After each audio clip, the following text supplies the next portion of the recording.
बिल्कुल। और इसलिए बग्गा साहब हमारे साथ कार्यक्रम में शामिल हो चुके हैं। मार्केट खुलने में 2 मिनट बचे हैं, मैं जल्दी से एक बार बग्गा साहब से राय ले लूँ। बग्गा साहब, एक ये गोल्ड ही बचा था, जो तेज़ी नहीं कर पाया, तो इसको भी ये लगा कि मैं क्यों रुकूँ पीछे, अब गोल्ड में भी तेज़ी होती दिख रही है। ये मतलब जो चल रहा है माहौल, जहाँ सब में तेज़ी, debt, equity, gold, commodities, even कच्चा तेल, ये हो क्या रहा है सर? ये अच्छा है, ऐसे ही दिन बने रहे अनिल जी, बहुत अच्छा है। तो गोल्ड का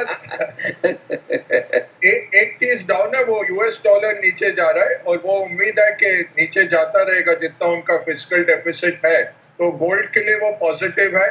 चाइना और रशिया, जो मैं आपको काफी 1.5 साल से बताता रहा हूँ, 300 टन चाइना और रशिया के सेंट्रल बैंक खरीद रहे हैं। तो डिमांड सप्लाई के तौर पे ज्यादा डिमांड है, सप्लाई कम है।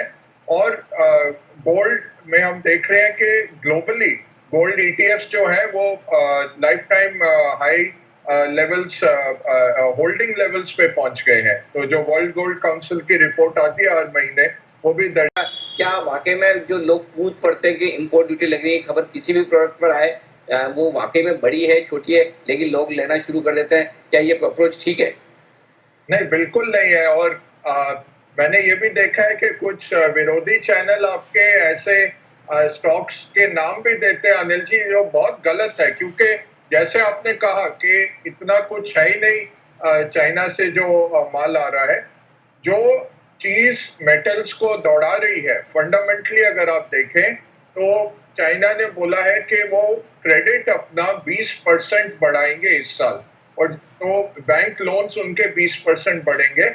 और हिस्टोरिकली हमने देखा 2008-9 में भी, और 2013 में, 2015 जब चीनी मार्केट गिरे थे और ग्लोबल मार्केट्स को गिराया था, उनका जब बैंक लोन आता है तो वो इंफ्रास्ट्रक्चर डेवलपमेंट में जाता है लोकल लेवल्स पे, और उसमें मटेरियल सारे अच्छा करते हैं।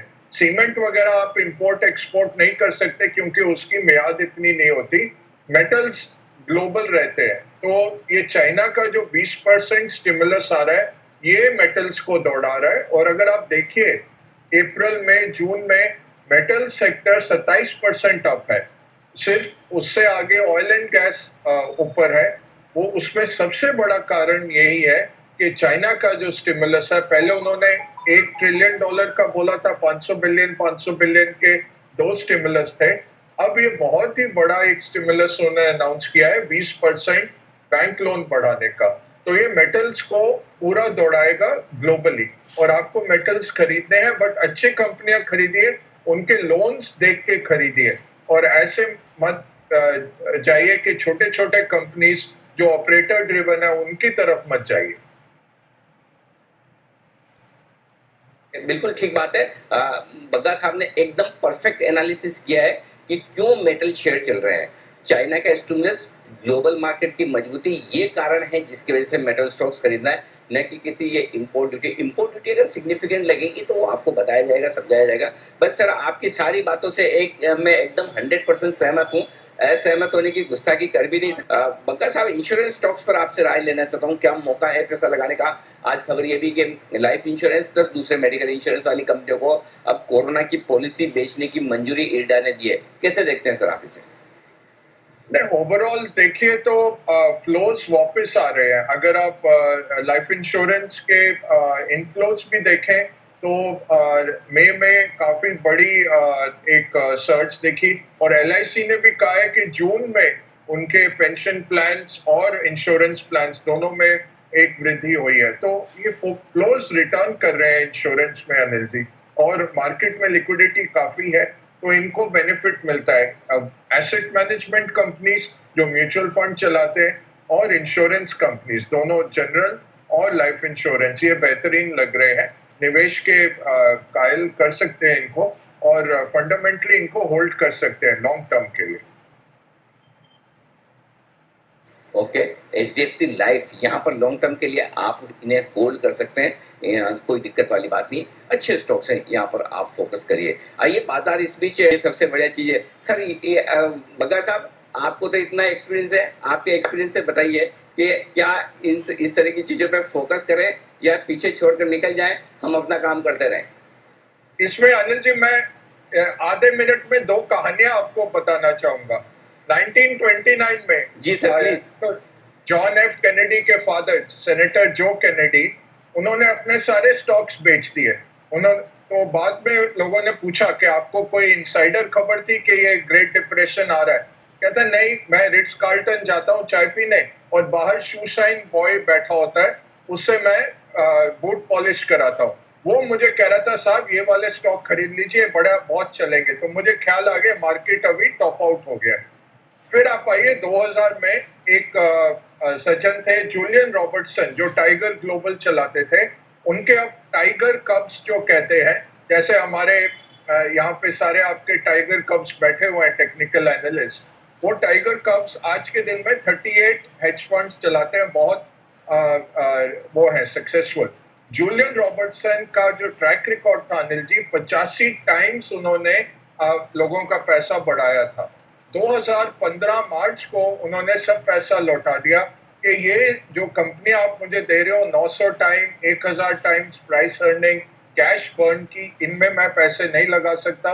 मेरा वैल्यू बाइंग का जो माहौल था वो खत्म हो गया, मैं रिटायर हो रहा हूँ, ये लो अपने पैसे वापस। मार्च 31 को मार्केट क्रैश हुआ, 15 साल वो वापस नहीं आया मार्केट। जो 6000 का आंकड़ा था नैस्डैक का, नैस्डैक 2000 हो गया था। हम भी समीर अरोड़ा के साथ उस टाइम में टेक्नोलॉजी फंड्स बेचते थे। हमारे कोठारी पाइनियर के फंड्स थे जो 10 रुपए का फंड हर महीने 10 रुपए बढ़ता था आईटी में, और 100-150 रुपए पहुंचे थे फंड, वो 2 रुपए आ गए थे उसके बाद। तो ये जो मैं कह रहा हूँ, आज के दिन में एक वो डेव पोर्टनॉय करके है यूएस में, जिनके 15 लाख फॉलोअर्स हैं।